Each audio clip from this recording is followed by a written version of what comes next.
So, I should probably make you aware before we get to the gates. My brother is going to try to kill you. It's nothing personal. Oh, no, I'm not being dramatic. Aaron has ruled in my absence. He's gotten a taste of that power, and I'm sure he likes it. And now I'm returning with a husband, a human husband, no less, who, by our laws, outranks him. He won't accept that quietly. We have a few days to prepare you, though. A few days for me to teach you how to survive in a court that will see you as prey. So, first rule, never accept food or drink from anyone unless I've tasted it first. Poison is an art form among the Fey nobility. There are substances that taste like honey but will stop a human heart in minutes. My brother is particularly skilled with toxins. If he offers you wine, decline it. If a servant offers you tea, decline it. If anyone offers you anything, just run it by me first. I will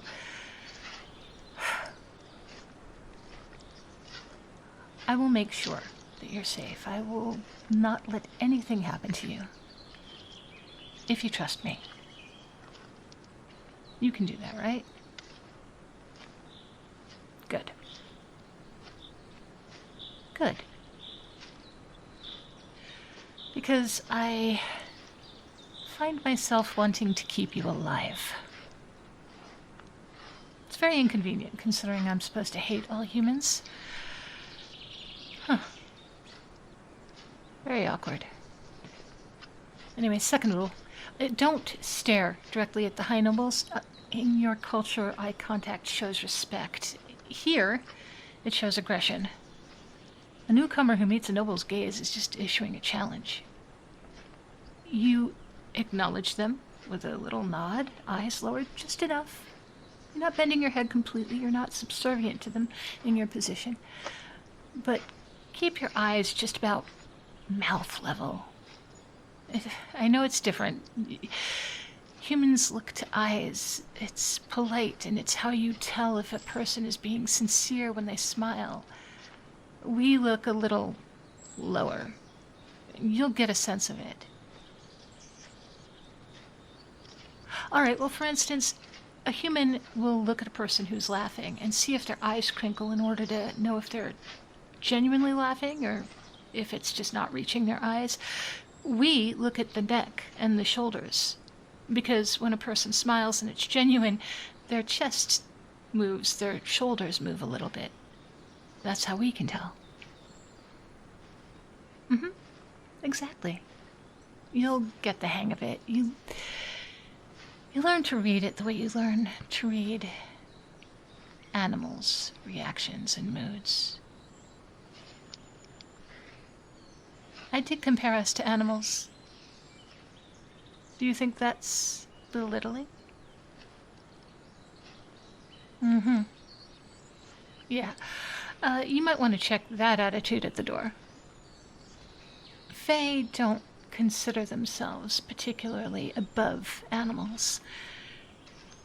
Now, of course, the nobles consider themselves to be above everyone and everything, but that's not about species. That's about birthright and rank. All right. Third rule, think before you answer any direct questions. Fae will twist words like clay. Sometimes humans don't realize what they've gotten themselves into until it's far too late. A common greeting for us, especially with newcomers, is, "Do you come in peace?" You say, "I come by my wife's side, with respect for her realm and her people," just specific, clear. Every word is a negotiation. I'll try to help you, but you do need to be careful to be very specific with the things you say. Leave no room for interpretation. All right, fourth rule. Never wander the castle alone. The corridors shift for Fae, but humans get lost. Yes, we have sometimes had humans in the castle. Some of the Fae keep them as pets. Sometimes we've had them wander for days, getting lost in the corridor. Just stay close to me. And not that you could go very far away anyway. The bond between us. I can feel you now, you know? Like a warmth at the edge of my consciousness.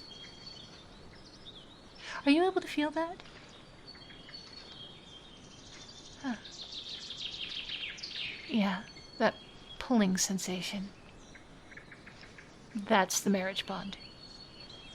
It's only going to intensify with time.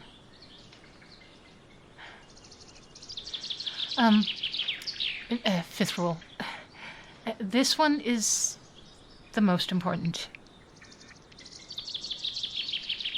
Someone may challenge you. Actually, someone will challenge you. And you'll need to understand how it works. It's called Right of Challenge. Among Fae, it's a formal way of contesting authority, settling disputes, sometimes just removing someone you think is unworthy.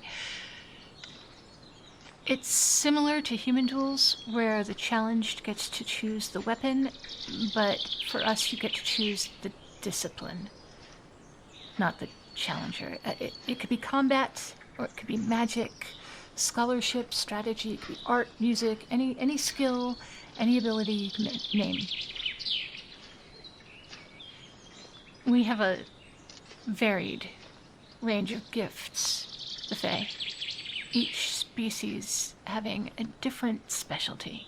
So, centuries ago, we decided that the only fair way to settle disputes was to let the challenged party choose the field battle.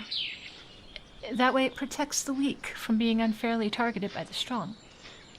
A red cap will never challenge a pixie, because the pixie would just choose a contest to fight, and the red caps have no wings.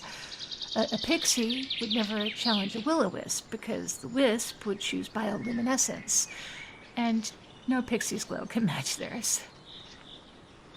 So you understand that the system protects those who would otherwise be vulnerable. My brother will challenge you. Probably the moment we arrive. He'll do it publicly and in front of the entire court so that you can't refuse without losing all authority. Now, Aaron is a master with blades. He's trained for over a century in sword work, knife fighting, even your human weapons. He's studied how to fight humans and how humans fight. He knows your techniques, he knows your strategies. He'll expect you to choose combat. Specifically, he'll expect you to choose human weapons. Maybe even iron weapons, thinking it gives you some sort of advantage. He'll be practically salivating at the thought of cutting you down with your own choice of weapon. In his mind, it would be poetic. The human prince, defeated by human iron. Don't give him what he expects. Listen to me carefully. Aaron is skilled with blades, yes. And he is powerful with shadow magic and illusion. He has his strengths, but he's also arrogant, and he's impulsive. He thinks 3 moves ahead, but not 10. He's a warrior, he's not a strategist. You study, and you think, and you plan. That's your strength. So, when he challenges you, choose Sovereign's Gambit. What you humans call chess. It's tactics, it's patience, it's planning, it's all of the things that you're good at. Don't get me wrong, he's good at it. He is very good. He's played for over a century, and he's beaten some of the finest tactical minds in our realm. But you, I have watched you these past few days. I've watched the way you planned my escape. I watched every step calculated, every risk measured. You weren't just thinking of the immediate moment, but of the consequences, the hours and days ahead. When you cut your palm to free me, you'd already thought through what would happen. You brought silver instead of iron. You knew the guard rotations. You planned for the portal. That's the mind of a strategist, not a warrior. Playing Sovereign's Gambit isn't a certain win. Everyone has experience, and experience counts for a lot, but it gives you a chance. It gives you a real chance. It gives you your best chance, I think. And it is far better than letting him gut you with a blade you never had any hope of matching.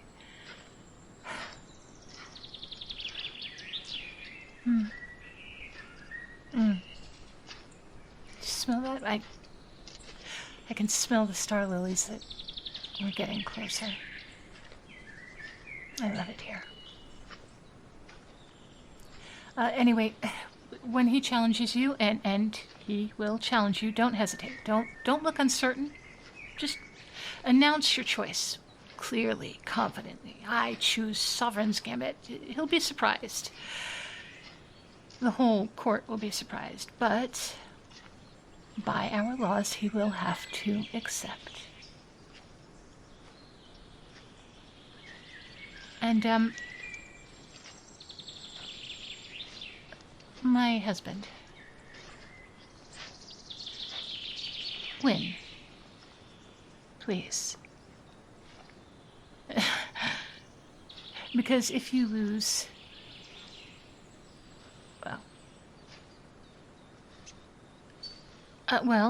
you would be cast out. And because of our bond,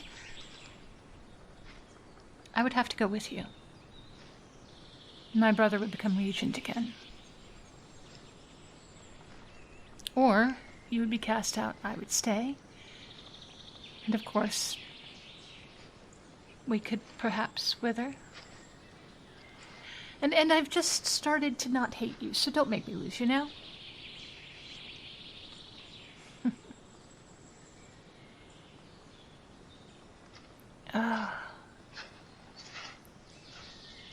There we are.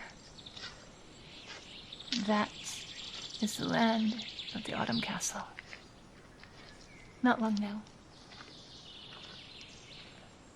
Oh. Actually, it looks like they've spotted us. Do you see? Coming out to meet us. All right. Here we go. From this moment, I am Queen Elisanda of the Autumn Court, and you are my husband, my consort. Remember, by law, you are my equal. Stand tall, head high. Remember everything I told you. Can you do this? Very good. In that case, let's go meet your subjects, my king. Stay close. Trust me. No matter what happens next. I have sworn that I will protect you to the best of my ability. And I am a fae. I cannot lie. Let's go.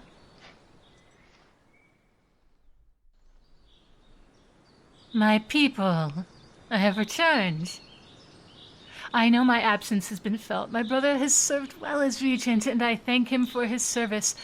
But the realm has its queen once more. And its king. Here is the prince of the human realm, my husband, bound to me by rights of both fey and human. By our ancient laws, he is now king of the autumn court. Greet my husband. I know they're looking disgruntled. Don't react. Stand firm. Lord Ethelred, you wish to speak? Speak clearly, so we all may hear. Huh. I didn't think so. If anyone questions the validity of my marriage, please, by all means, step forward and let's have this discussion. Huh. Aaron, brother. I was prepared. And yet still I find myself wondering, how dare you? How dare you challenge him here, before I've even been home an hour?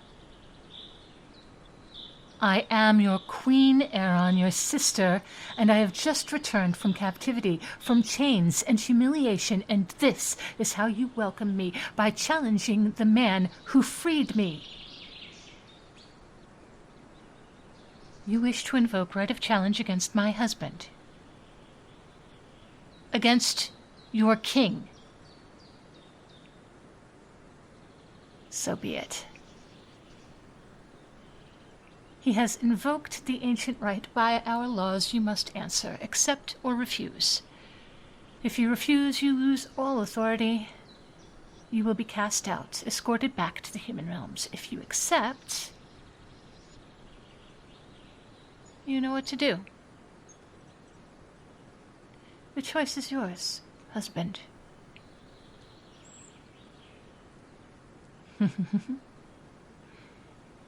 The challenge is set. Sovereign's Gambit. The contest will take place at sunset tomorrow in the Hall of Crowns. By ancient laws, let no one interfere. The challenge has chosen, and the challenger has accepted.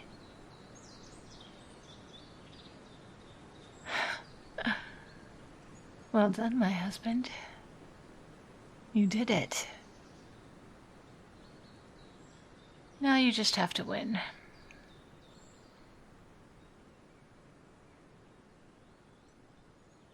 Hey there, Cupcakes. Thank you all for joining me for yet another story. If you like this character, there is going to be another episode of her. It's going to be spicy over on my Patreon. And, of course, she'll be back on YouTube again soon when we get to the next episode. In the meantime, I am so grateful to be able to do this every week, every day. And it's all because of people like you that you're still here at the end of this story and the end of this video.